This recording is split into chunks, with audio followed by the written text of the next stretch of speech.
Assalamualaikum warahmatullahi wabarakatuh. Saya Afif Dahad dari kelas 10 3J1 ingin menceritakan isi novel yang berjudul Segala yang Laut, bercerita ditulis oleh Laila S. Sudre dan diterbitkan Gramedia pada tahun 2017.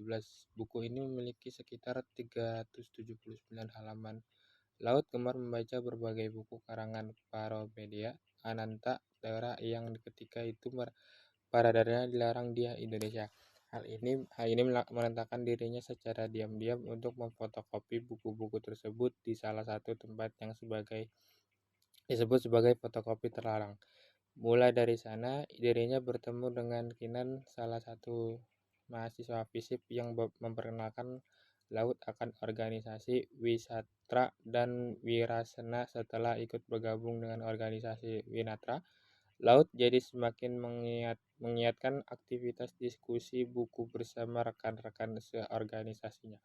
Bukan hanya buku, melainkan beberapa konsep yang hendak mereka lakukan untuk menentangkan doktrin pemerintahan di negara ini yang telah dipimpin oleh satu presiden selama lebih dari 30 tahun. Kegiatan Laut tidak hanya berdiskusi di organisasi, ia gemar menulis. Laut kerap menuangkan gagasan ke dalam bentuk tulisan. Kemudian tulisan itu ia kirim agar dibuat oleh media juga harian. Cetak harian. Laut juga beberapa kali bekerja sebagai teratur, misalnya menerjemahkan dari novel bahasa Inggris ke dalam bahasa Indonesia.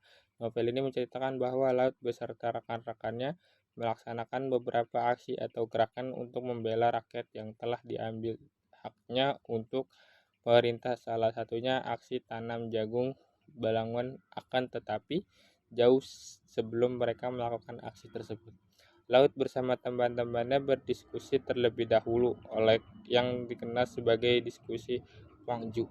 Dari situ awal mula Laut dan rekan-rekan mengetahui dari mengenal arti dari sebuah pengkhianatan. Diskusi Kwangju yang semestinya berlangsung baik dan lancar justru terhambat karena adanya intel yang secara tiba-tiba mendatangi markas mereka.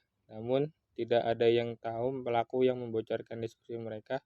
Beberapa anggota dari organisasi Winantra sedikit menaruh curiga pada Naratama sebab dirinya tidak pernah tampak saat penampatan dilakukan.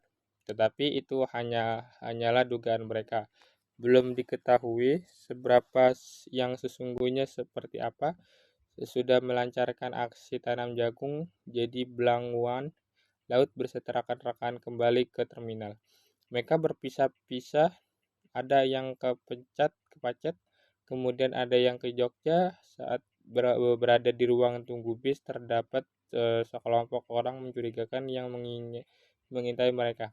Hingga akhirnya Laut, Bram, dan Alex sementara yang lain entah melarikan diri ke mana. Laut, Bram, dan Alex dibawa ke suatu tempat semacam markas di tentara.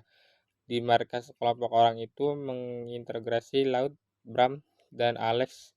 Tidak hanyalah diintegrasi, mereka pun diperlakukan secara manusiawi, seperti disiksa, diinjak, dipukul, dan disetrum. Pertanyaan sekelompok orang tersebut tidak lain adalah siapa dalang atas aktivitas yang mereka lakukan.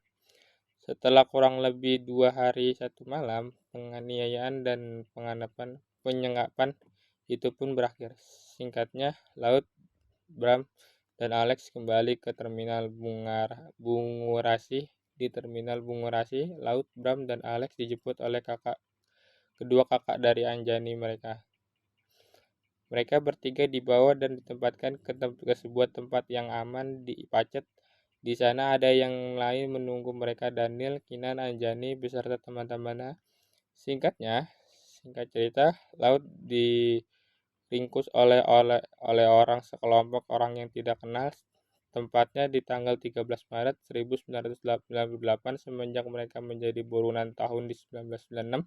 Sebab organisasi Winantra dan Wirasata dikatakan berbahaya bagi pemerintahan. Kemudian Sunun Masgala dan Narendra secara tiba-tiba menghilang. Lambat laun beberapa rekan-rekan yang lain pun menghilang, entah kemana Laut.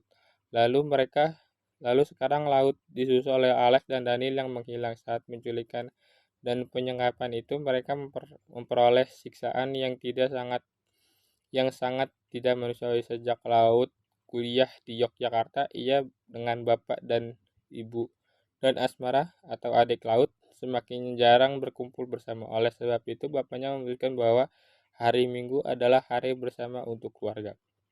Mereka mereka tidak ada yang mengganggu saat makan malam adalah hal yang paling menarik, dikatakan menjadi sebuah ritual mereka di sana. Adanya keberagaman dan kebahagiaan yang terpancar dari wajah-wajah mereka. Selesai. Terima kasih sudah mendengarkan dari saya. Assalamualaikum warahmatullahi wabarakatuh.